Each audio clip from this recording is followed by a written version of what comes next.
Welcome to the City of Bakersfield Planning Commission meeting. This television broadcast is brought to you by the local cable companies, the County of Kern, and the City of Bakersfield. You can watch the rebroadcast of this meeting Saturday at 7 p.m. and Sunday at 10 a.m. You can download the agenda for this meeting at www.bakersfieldcity.us. Presiding over this evening's meeting, Chair Daniel Cater. Good evening.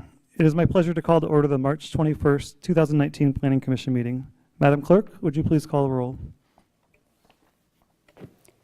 Commissioner Cater. Here. Commissioner Coleman. Here. Commissioner Bell. Here. Commissioner Wade. Here. Commissioner Lomas. Here. Commissioner Rudnick. Here. Please stand for the Pledge of Allegiance. Salute, pledge. I pledge allegiance to the flag of the United States of America and to the republic for which it stands, one nation, under God, indivisible, with liberty and justice for all.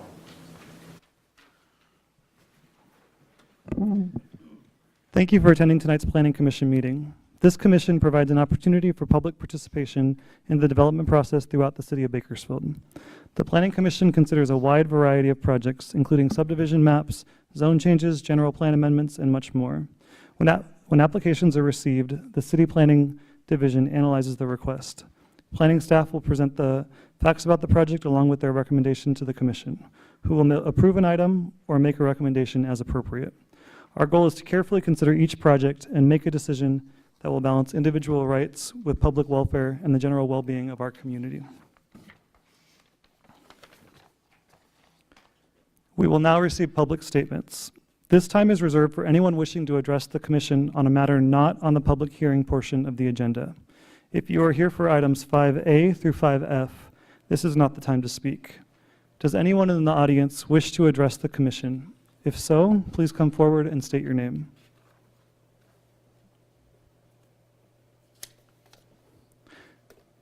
Seeing no one in the audience, we will now move on to consent calendar non-public hearing items.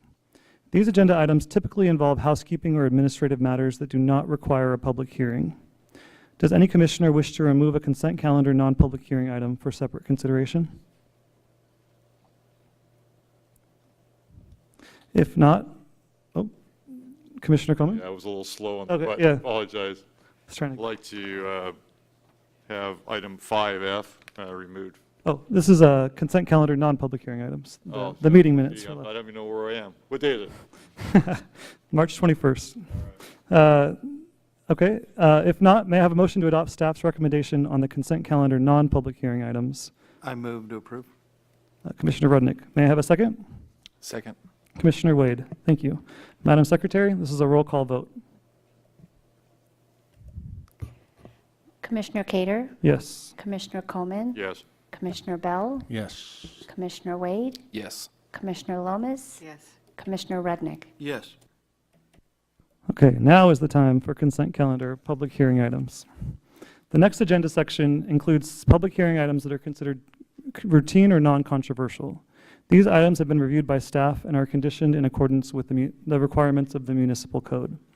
The planning director will read each of the items on the consent calendar to ensure that the public has an understanding of all items to be considered.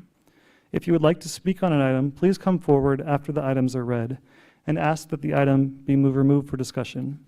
If no items are removed by a member of the public or a commissioner, the commission will vote on all items together in one motion without further comment. Mr. Coyle, will you please read the items on the consent calendar public hearing portion of the agenda? Thank you, Mr. Chair and members of the Planning Commission. We have 6 projects on the agenda this evening. The first 5 projects are all extensions of time.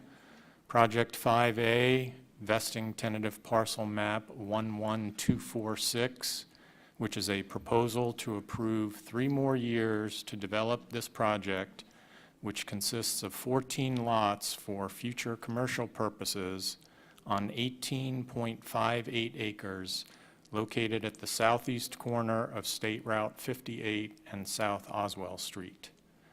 Project 5B, vesting tentative tract map 6442, which is a proposal to approve 3 more years to develop this project, which consists of 78 lots for single-family purposes on 19.79 acres located on the southeast corner of Stein Road and Berkshire Road. Project 5C, vesting tentative tract map 6766, which is a proposal to approve 3 more years to develop this project, which consists of 320 lots for single-family purposes and 2 well sites on 81.13 acres located on the southeast corner of 7th Standard Road and the future Jewetta Road. Project 5D, vesting tentative tract map 7093, which is a proposal to approve 3 more years to develop this project, which consists of 293 lots for single-family purposes and 3 park lots on 107.54 acres located on the northwest corner of Olive Drive and Allen Road. Project 5E, vesting tentative tract map 7251, which is a proposal to approve 3 more years to develop this project, which consists of 308 lots for single-family purposes and various accessory lots on 130 acres located north of Etchart Road, west of the Callaway Canal, approximately 1/4 mile east of the future Allen Road. And finally, Project 5F, vesting tentative tract map 7350, which is a proposal to subdivide 26.56 acres into 69 single-family residential lots with an off-site drill island on 2.5 acres located at the northeast corner of Noriega and Renfro Roads. This concludes the reading of this evening's agenda. Thank you, Mr. Coyle. At this time, I will open all the consent calendar public hearing items. Is there anyone in the audience who wishes to speak on a consent calendar public hearing item? Again, this is not the time to take testimony, only request that it be moved to the public hearing portion of the agenda.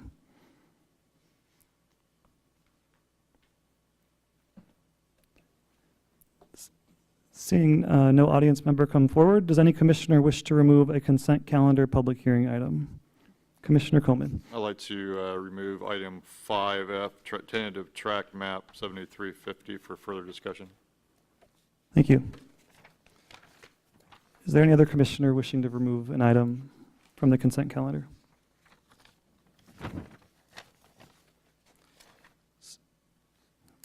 Seeing no other commissioners, at this time, the public hearing on consent calendar, public hearing items 5A through 5E is now closed, with item 5F being moved to the public hearing portion of the agenda. May I get a motion to adopt staff's recommendation on consent calendar public hearing items 5A through 5E? I make a motion to approve items 5A through E. Commissioner Bell. Thank you. May I have a second? I'll second that. Commissioner Wade. This is a roll call vote. Madam Clerk? Commissioner Cater, Yes.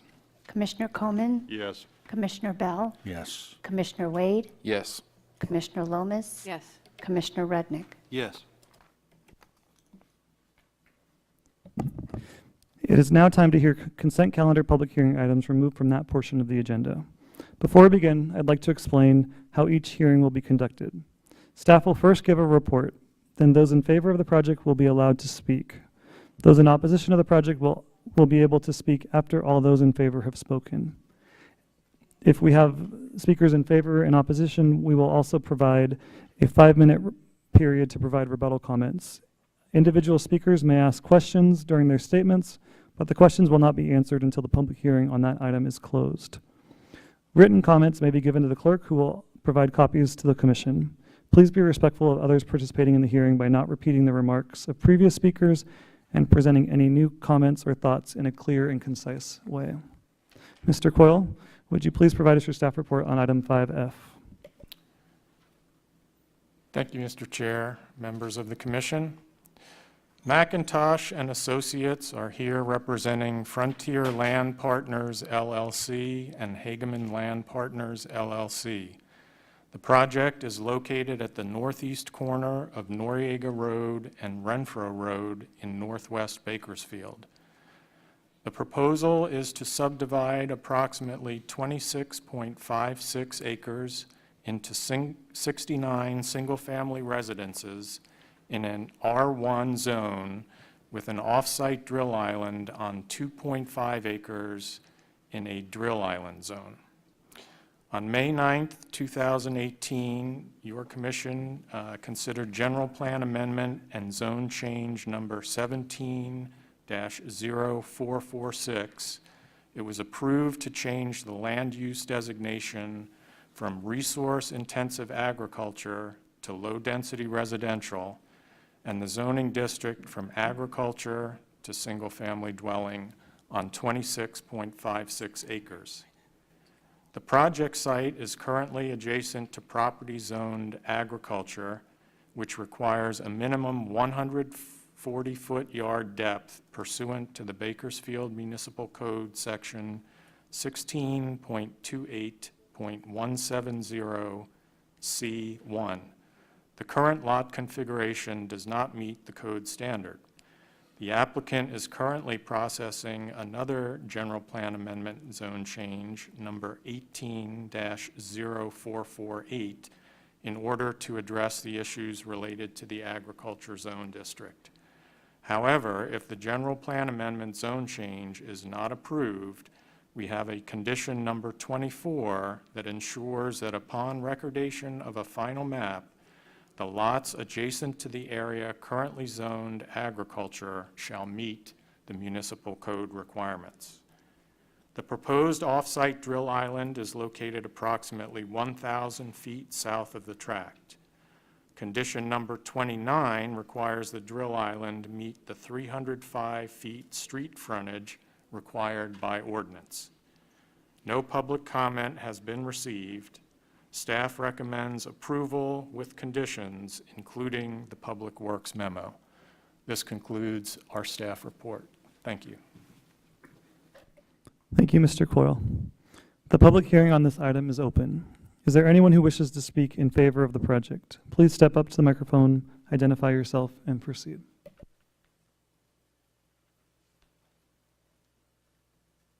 Good evening. My name is Roger McIntosh with McIntosh and Associates. I'm representing Hageman Land Partners LLC. We're here to answer any questions you may have. Mr. Justin Beatty, who's the owner, and myself, between the two of us, maybe we can answer whatever your concerns are. We've read the staff report and concur with the staff report, and I think there's a memorandum dated today from Public Works Department. So we're here to answer questions. Thank you. Thank you. Is there anyone else wishing to speak in favor of the project? If so, please step to the microphone, identify yourself, and proceed.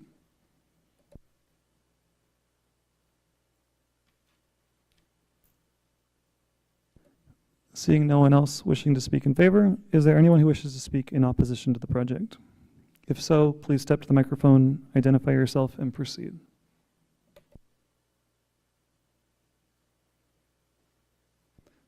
Seeing no one in the audience, does any commissioner have any questions for the public on this item or staff? Remember, this is not a time to express any opinions on the matter, just ask questions. Commissioner Coleman, do you have any questions? I do, thank you. Mhm. This is probably pretty quick, but I want to get to this this issue of,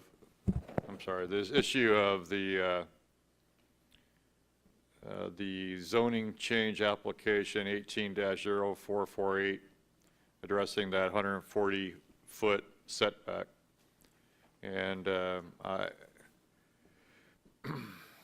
I'm a little confused by that, because I read condition number 24, and I don't know that I don't know that all my questions are answered. So can somebody explain that? This was to staff, by the way, so be more clear. Basically, he's got to change the zoning of the lot next door to be able to get out of the 140-foot setbacks, right? But if he doesn't, then he's got to change the map. Is that what we're saying?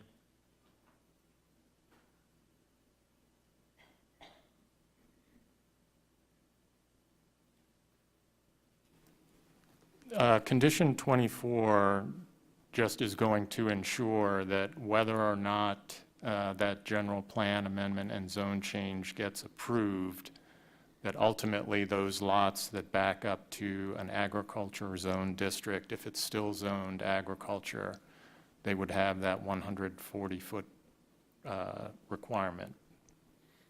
Yeah, so the question is, how do you fix that? Because maybe Mr. McIntosh can address that. You know, if you don't get the zoning change, how does that affect this map? I mean, you either have it or you don't have the 140-foot. Correct. Roger McIntosh. Right now, the tract is laid out with, I believe there are 120-foot lots along that edge. That's the A zone. The ordinance requires 140 feet up against an A zone.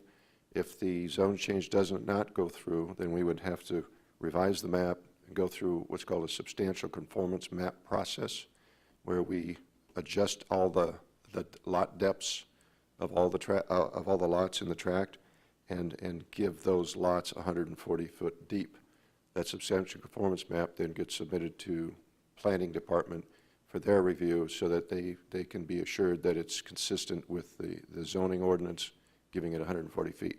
If, on the other hand, we do get the zone change, then the lots that are shown here would be applicable, and we would go ahead and record the final map with 120-foot lot depth. Either way, there would be no addition or decrease in lots. The lot number count would stay the same, so all the environmental impacts would remain the same. You don't feel like you'll lose any lots if you go to 140 feet? No, I think we can make it work either way. All right. Thank you. That's the end of my questions. Thank you. Well, since there was no opposition to the project, I will now close the public hearing on this item and return it to commission for comment and action. Are there any commissioner comments? Or may I get a motion?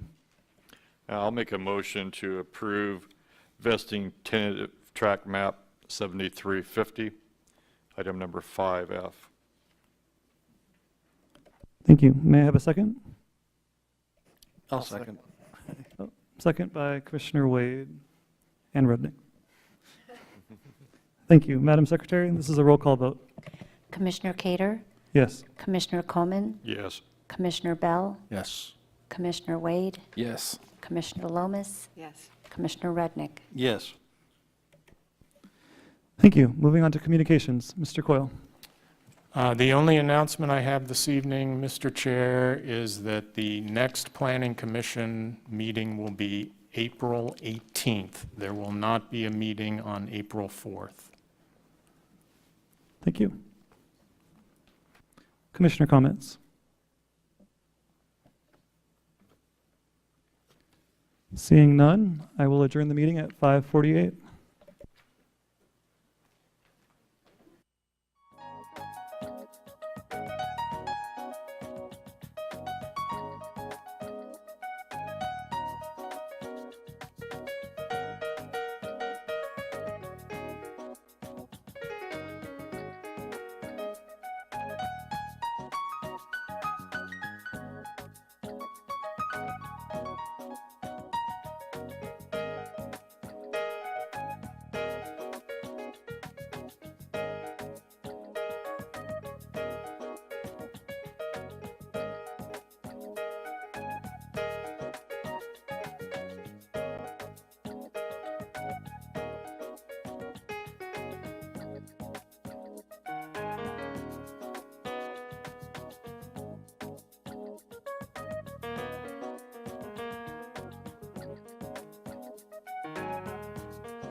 Aye.